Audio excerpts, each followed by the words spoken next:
Dati-rati, laman ng puso mo ay ang pangalan ko. Lagi ako sa isip mo. Dati-rati, inaawitan pa, labi ay may ngiti, mga mata'y nagniningning. Ngunit ngayon, nagbago na.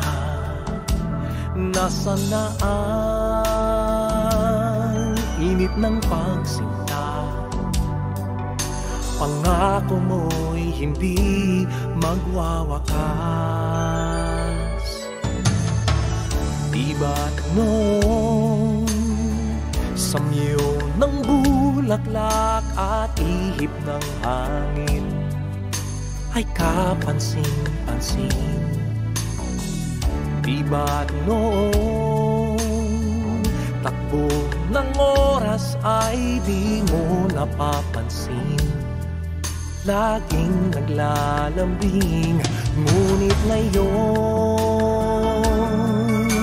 nagbago na. Sigla't tamis ng iyong pagsinta. Pagmamahal ko ba'y kailangan pa?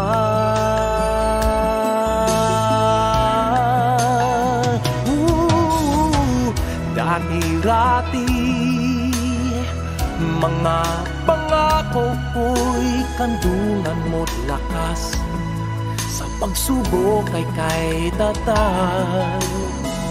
Di ba't noon sa kaibigan mo'y ako'y butang bibig? Bakit ngayon'y anong lamig? Di mo alam, ako'y nasasaktan sa di pagpansin sa aking pagmamahal. Lumapit ka't ako'y naghihintay, naghihintay. Ako'y nasasaktan sa di pagpansin sa aking pagmamahal. Lumapit ka't ako'y naghihintay.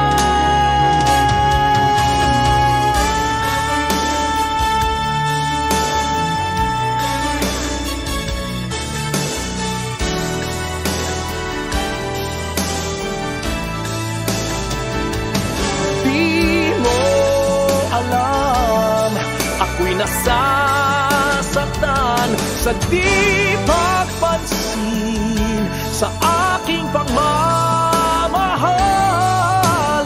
Lumapit ka't ako'y naghihintay.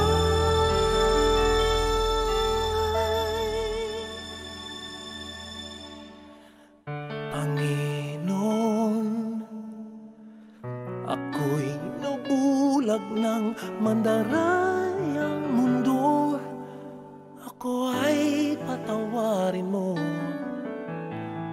Mula ngayon, ang buhay ko ito'y ialay sa iyo. Gamitin mo ako gaya ng dati.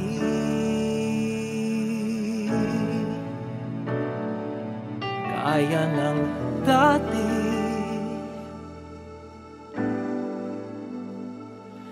Gaya ng dati.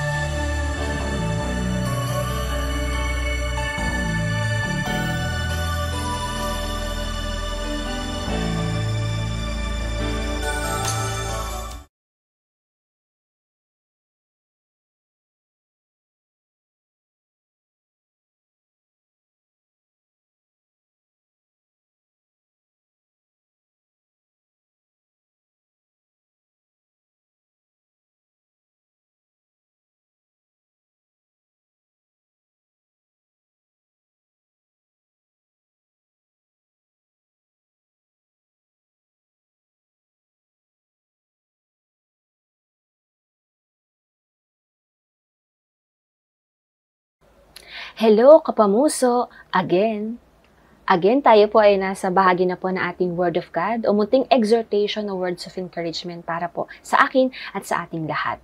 At ito po ay hinugot natin sa ongoing film na pinapalabas po ngayon. Siyempre yung Hello, Love Again.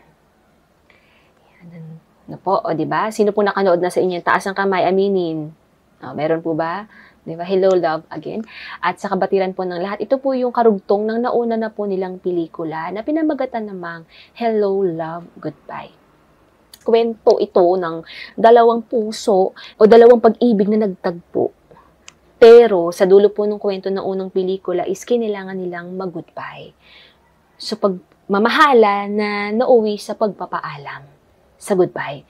Pero yun nga po, ang pag-asa po sa pangalawang kwento ay itong dalawang pagmamahala na nagiwalay ay magtagpo uli at mag-hello uli sa isa't isa. Kaya nga siya, Hello, Love Again. Yung tagline niya nga po sa ilalim, no, sabi niya po doon, in every goodbye, love finds its way back. Pinasisili po tayo ng reality po sa relasyon talaga. May mga pagkakataong nauuwi po ang pagmamahalan sa goodbyes. Ito man ay sa friendship, may mga friendship overs, ito man ay sa romantic relationship, kaya may mga nagbe-break, no? So, may mga ganun po talagang reality na may mga goodbye. Malungkot man pong aminin, syempre, yung ganito naman pong sistema sa pagmamahalan ay hindi lang naman po diba nangyayari sa pagitan ng tao sa tao. Ito rin po ay nangyayari pagdating sa pag-ibig ng tao sa kanyang Panginoon, sa ating Panginoon. May mga pagkakataon po na parang nasasabi na rin natin na, Hello Lord, goodbye. May mga pagkakataon na, ito po siguro yung mga pagkakataon na nakakalimutan na natin siya, hindi na siya yung priority natin, hindi na natin siya focus, hindi tayo kasing excited o sabik sa kanya kagaya ng dati. Maaaring, nanlamig na tayo, naglaylo na tayo, o masakit man, no, nag-backslide na tayo. Tumalikod sa Panginoon at nagpadulas na palayo sa Panginoon. Hindi ko po alam kung anong sitwasyon po ng ating relationship kay Lord. Maaaring ako po tayo nakakaranas ngayon na hinahanap ulit natin yung dating fire kay Lord, yung way back, para mabalik ang dating passion. O kaya, salamat kay Lord, kami mga kasama po tayo na nakabalik na. Unti-unti na bumabalik. Kaka-revival, napakabuti Lord, praise God. O sa kalungkutan man, kung tayo man po o yung may makakilala tayo na hanggang ngayon po ay hindi pa nila hinahanap yung daan pabalik sa Panginoon. Pero yun nga po, ang mensahe po sa atin ngayon, ng munting devotion na ito is, in every goodbye kay Lord, the Lord always calls us back. Tinatawag niya rin po tayo pabalik pa rin. At masabi uli natin na, Hello, Lord, again. Tayo po muna ay manalangin. Ama sa langit, puno ng awa at biyaya para sa amin na iyong mga anak na makasalanan. Kami po ay nagpapalinis po namin mag-isip at puso sa iyo at ang prayer namin, Lord. Magliwanag po ang mensahe na ito sa bawat isa sa amin, sa anumang antas o level na need namin o applicable sa amin. At kung di man sa amin, ay maging mensahe mo para sa iba. At kung kami man ay magagamit mo para sa kanila, magliwanag din po ang iyong mensahe sa amin. Salamat po. In Jesus' name. Amen. So, ang topic po natin is Hello, Lord, Again. At mag-share lang po tayo ng ilan sa mga pwede po nating maging persistent prayer as we decide to go back sa ating Panginoon. Mga panalangin ng panunumbalik. Una po, Hello, Lord, forgive me again. Hello, Lord, patawarin mo po ako uli. Kapasalamat po tayo kay Lord kasi si God, hindi naman siya tumitigil magpatawad, di ba po? Lalo pang tao, hindi rin tumitigil sa pagkakamali. Sorry na Lord, hindi naman tayo tumitigil sa pagkakasala. Pero salamat po kay Lord dahil hindi rin siya tumitigil sa pagkapatawad. Kaya, para po tayo ay makapanumbalik sa Panginoon, ang pinakamahalaga po is magsimula sa simula. Ano ba yung simula? Pagpapakumbaba. Pag-amin sa Panginoon na tayo po ay nagkamali. Nasaktan natin siya, nagkasala tayo, nakagawa tayo ng mga desisyon, maaring paunti-unti, mga pagpapasya, hindi natin alam, pero ang ending, ang resulta is nanlambig na tayo sa Panginoon, napalayo na tayo sa Panginoon, tumalikod na tayo sa ating tawag, hindi na natin siya mahal kagaya ng dati. Ito po yung prayer na napaka-humble, kasi ito po yung Prayer na hindi na tayo maninisi ng ibang tao, hindi na tayo maninisi ng sistema, hindi na rin natin sisisihin si Lord. Wala tayong ibang gagawin kundi akuin ang sarili nating mga pasya. Mag-take responsibility tayo sa sarili nating mga puso at lakbayin. Kasi kaya naman po tayo nandito ngayon, dahil buhay natin ito at wala namang ibang nagpasya para sa atin. Wala namang ibang nanlamig para sa atin, di ba po? Wala namang ibang tumalikod para sa atin. Tayo to. No po? So, yung humility po na nagkulang po tayo, kaya tayo napalayo. Kaya nga una nating panalangin para makapanumbalik kay Lord, para po magtagpo ulit tayo kay Lord is, alisin po natin yung number 1 hadlang, kasalanan. Alam naman po natin yun, na kasalanan ang hadlang kung bakit hindi na natin naririnig ang Panginoon o maaaring malayo na tayo sa Panginoon. Kaya yun din po yung una nating maging prayer, alisin ni Lord ang hadlang, ang kasalanan. Yun din po yung prayer po ni King David. Kung naalala nyo po, grabe din yung naging kasalanan ni David, no? Kaya whenever we look at David, the man after God's own heart, makikita rin natin kung gaano kalawak ang pag-ibig at awa ng Panginoon para sa bawat nagkakasala. Ganon din po kay King David, no? Tinawag na man after God's own heart. Pero siya rin naka-wound ng heart ni Lord. At isa po sa mga pinakamalaki niyang kasalanan, kung maalala niyo po yung kanyang kwento sa Samuel. Sabi sa panahon na dapat nasa gera siya, andun siya sa palasyo. At dahil doon, sa palasyo, siya ay natukso. Kasi nakita niya, mula sa palasyo, may babaeng maganda, naliligo. At dahil doon, pinatawag niya yung babae, may nangyari sa kanila, nabuntis niya yung babae, nakapag-commit siya ng pakikiapid, ng adultery, at para makuha niya yung babae, no, at nabuntis niya yung babae, nag-devise siya ng plan, at isa sa mga pinakatapat niyang kapitan o commander, pinapatay niya, kasi yun yung asawa ng babae. Kaya po, grabe na commit niya, adultery and murder. At nung siya po ay kinonfront ng Panginoon sa pamamagitan ni Propeta Nathan, yung Psalm 51, yun po yung naging sincero niya, mapagpakumbaba niyang awit. Pwede po bang pakibasa po ng sabay-sabay? Ako'y kaawaan o mahal kong Diyos, sang-ayon sa iyong kagandahang loob. Mga kasalanan ko iyong pawiin, ayon din sa iyong pag-ibig sa akin. Linisin mo sana ang aking karumahan, at patawarin mo ang aking kasalanan. Sige po mga kapamuso, kanya-kanya po, balikan lang po natin ito pong prayer na ito. Kanya-kanyang meditation po nito.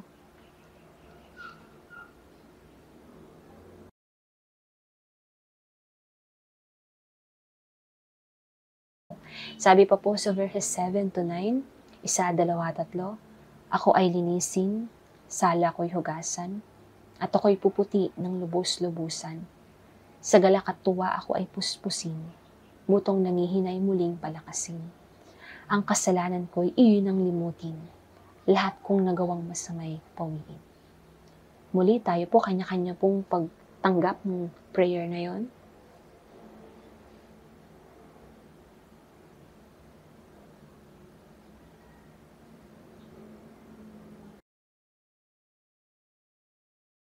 Para tayo po ay makapagsimulang muli sa Panginoon. Maging sincero po natin paulit-ulit na panalangin na, Lord, ako po iyong alalahanin, patawarin mo po ako, linisin mo po ako, yung mga kasalanan ko po, limutin mo na po, pawiin mo na po. Nung kasama po doon, ipag-pray natin na, Lord, yung consequence ng kasalanan ko, sana tanggalin mo na rin yung guilt, yung shame, yung puso na tumigas na dahil sa kasalanan, pawiin mo na rin po yun, linisin mo na po iyon. No po? To be able to say hello, Lord, again, is to ask for forgiveness again. At in the process, i-claim po natin yung promise ni Lord na ma-receive natin yon. Ganon din po, syempre, mag-pray din po tayo, hindi na lang ng forgiveness, kundi ng restoration. Maging prayer natin yung, hello, Lord, restore me again. Hello, Lord, paano balikin mo uli ako? We define restoration po. Pag sinabing restore, usually dalawang R po yan. Unang R ng restore is return, bumalik, panumbalik. Pangalawa pong R ng restore is repair, ayusin, kumpunihin kasi may sira, kasi may problema. So maging prayer din po natin yan. No? Bukod sa linisin tayo ni Lord, iba po hugasan niya tayo. Is pagkatas doon, hugas na tayo, malinis na tayo, ano nang next? Edi syempre pag-pray din po natin, Lord, balik mo naman. Kung may inalis ka, inalis mo ang kasalanan, inalis mo ang sumpa ng kasalanan, inalis mo yung hiya, is palitan mo naman ito. May ibigay ka naman.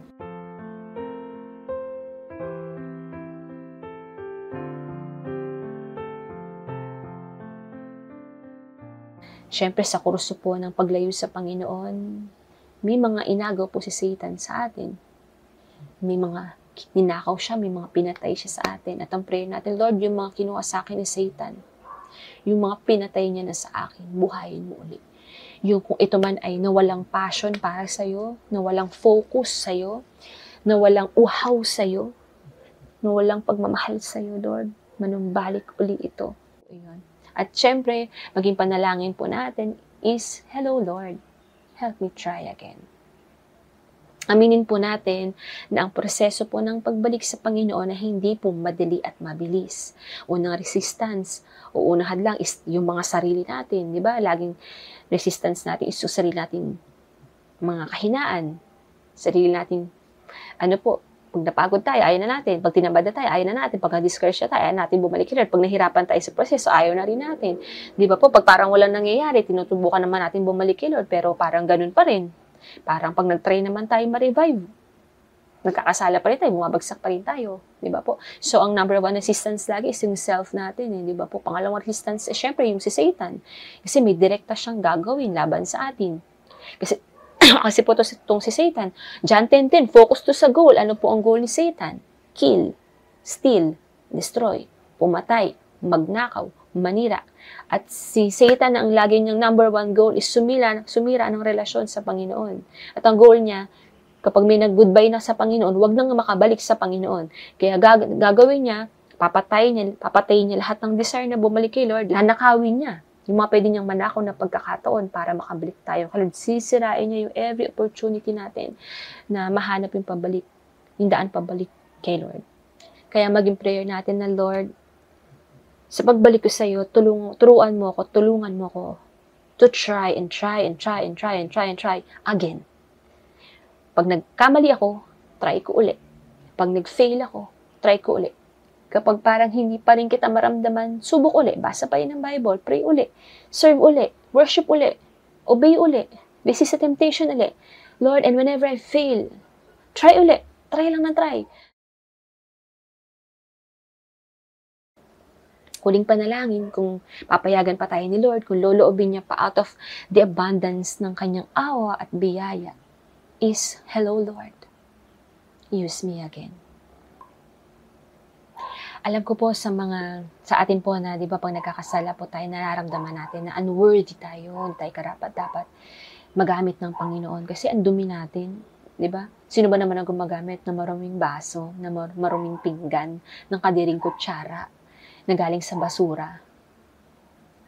Kaya, kung iisipin natin, sasabihin ng self natin, ni Satan, na hindi naman tayo kagamit-gamit, ang dumi-dumi nga natin, lagi nga tayo nagkakasala, balik tayo ng balik, Lord, nagkakasala pa rin naman tayo.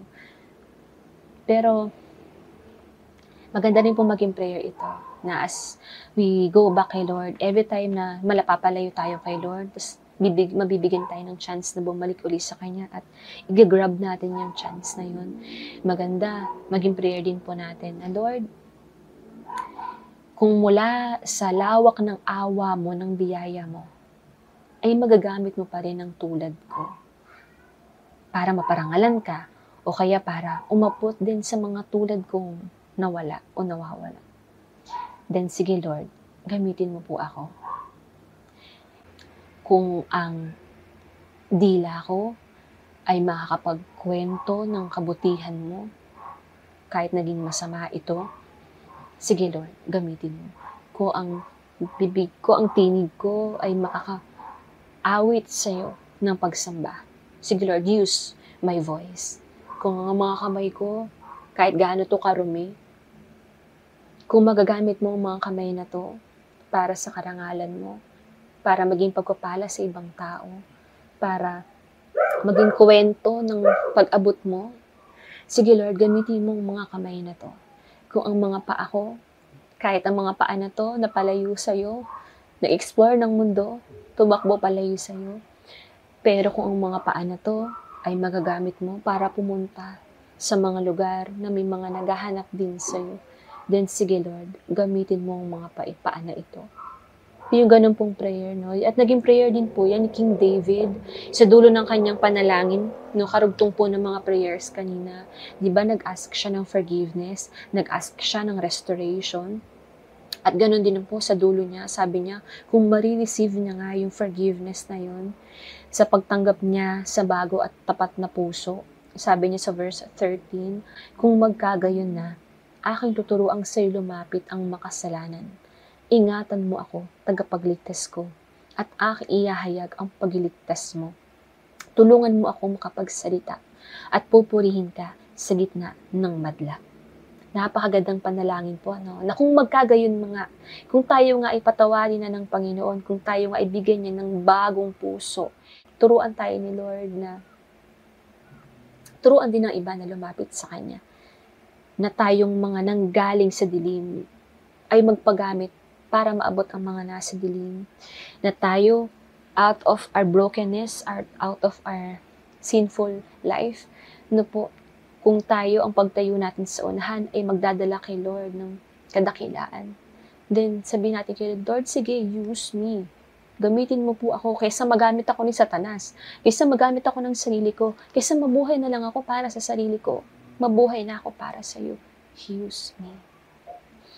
Yan po yung mga panalangin na sana po paulit-ulit kong maging panalangin natin hanggang sa dumating sa punto na isang araw, nakabalik na nga talaga tayo kay Lord. At masabi na nga natin na, hello, Lord, again. Sa pag-asa na every time na may bumabalik sa Panginoon, tatanggapin niya ng buong buo.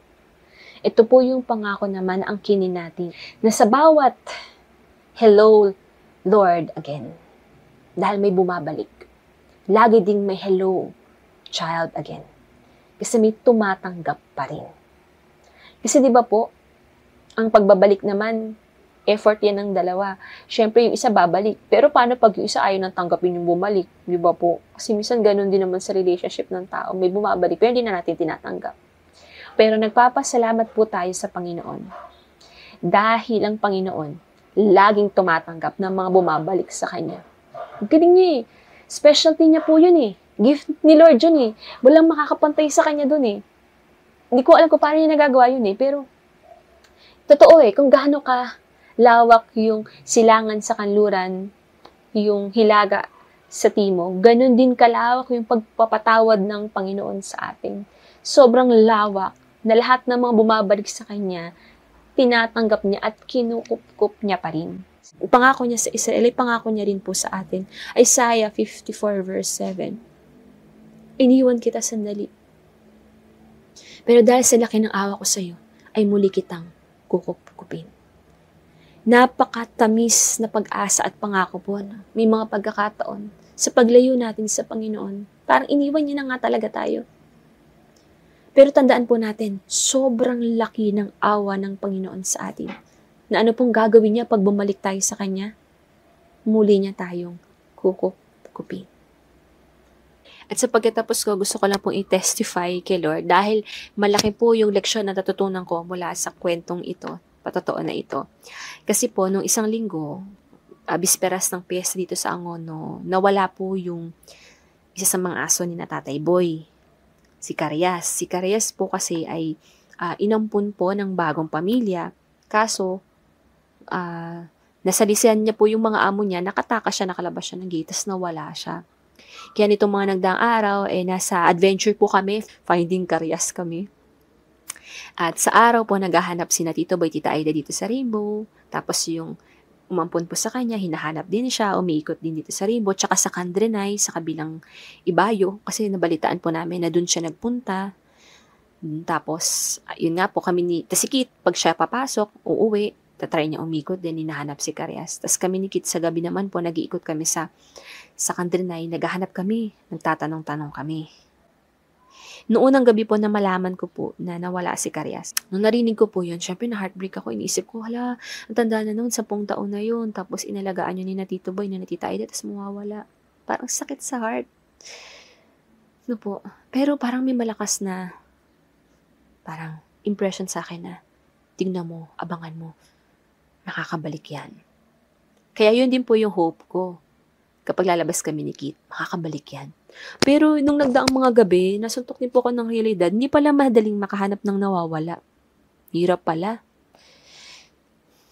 Kasi pagpunta namin sa Kandilanay, ang daming mga aso. Ang daming mga tao.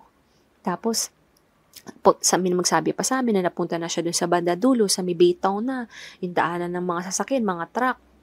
Di ba po? Tapos may mga nagsabi pa, unang gabi, may nagsabi sa amin na, ay, ayan yung nabugbog ni Greg. Binugbog yan, ginulpi yan. Encouraging, ano po. Kasi pangalawang gabi naman, may nagsabi sa amin na, o sige, sabihan ko po kayo pag nahanap namin. And tas nagbiro siya. Na sana hindi naman daw napulutan. Kasi syempre, di ba, piyesta. Tapos paulit-ulit naman kami umikot sa mga lugar, hindi pa rin namin nakikita. Kaya nga po, bago ko po ito i-record tong video na to, sabi ko, Lord, sana, ano mo naman, balato mo na, sana bago ka i-record yung video, nakabalik na si Karyas. Kasi di ba testimony din yun? Na kung yung aso nga na pwede na lang hayaang makawala, hayaan na lang yan, makakabalik pa rin. Tao pa kaya? Pababayaan mo bang mawala? Yung parang ganun po, no? Sabi ko, sige na Lord, para magamit kong illustration sa devotion. Balik mo naman Lord, ganun. At nagpapasalamat po ako kay Lord kasi, yun nga po, na may nag-chat, na nakabataan, sabi, ate, ito ba yung aso nyo? Isa padala siya ng picture. Tapos sabi ko, hala, kamukha nga ni Karyas. Pero ayoko naman po umasa. Ayaw namin umasa kasi nakita kami mga aso dito sa Rainbow eh. Kamukha naman ni Karyas pero hindi naman si Karyas eh. So ayoko umasa. Pero umasa po ako. Umaasa po ako sa sinabi ni Lord na matatagpuan yan. Natagpuan nga. Salamat po kay Lord. Si Karyas nga po. Nakabalik na si Karyas. Di ba po? At mula po sa karanasan na to, gawin na natin siyang illustration, no? Kasi natagpuan eh. Salamat kay Lord. Salamat kay Lord sa mensahe na kung yung aso nga inifortang hanapin ng kanyang amo.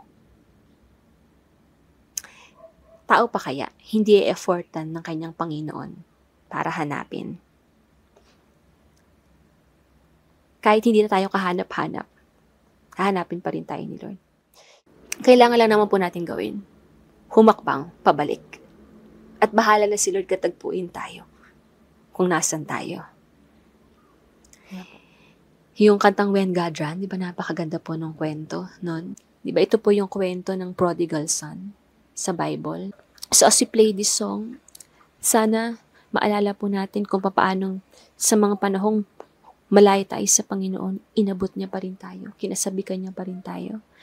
Para sa mga nakabalik na, as we meditate this song, diba, yung praise God, winelcome back ako ni Lord. Sa mga bumabalik na, nagtatry na, maging encouragement po yung song na si Lord yayakapin pa rin tayo. No? Pabalik sa Kanya. At sa mga malayong-malayo pa, o wala nang balak, parang walang balak bumalik kay Lord. Ipanalangin po natin sila na isang gabi din, maalala nila kung gaano sila kamahal ng Panginoon. At mula doon, nagpasya po silang bumalik.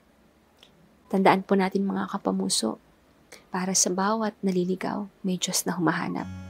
At para sa bawat bumabalik, may Diyos na tatanggap pa rin.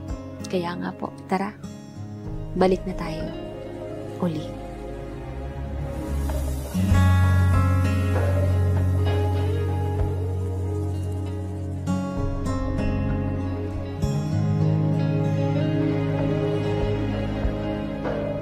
Almighty God, the great I am, immovable rock, omnipotent, powerful, awesome Lord, victorious warrior, commanding King of Kings, mighty conqueror, and the only time I ever saw him run was when he ran to me. He took me in his arms, held my head to his chest, said, "My son's come home again," lifted my face, wiped the tears from my eyes with forgiveness in his voice. He said, "Son, do you know I still love you?"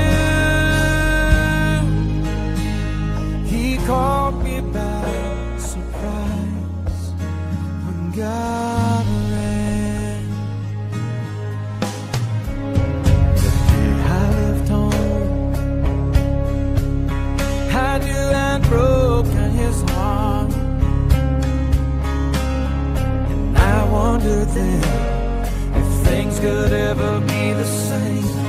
Then one night I remembered his love for me, and down a dusty road ahead I could see it was the only time, it was the only time I ever saw him run. And then he ran to me, he took me in his arms, held my head to his chest, said, "My son's come home again," lifted my face, wiped the tears from my eyes, with forgiveness in his voice. He said, "Son, do you know I still love you?" He caught me by surprise, and he brought me to my knees when God ran. I saw him run to me,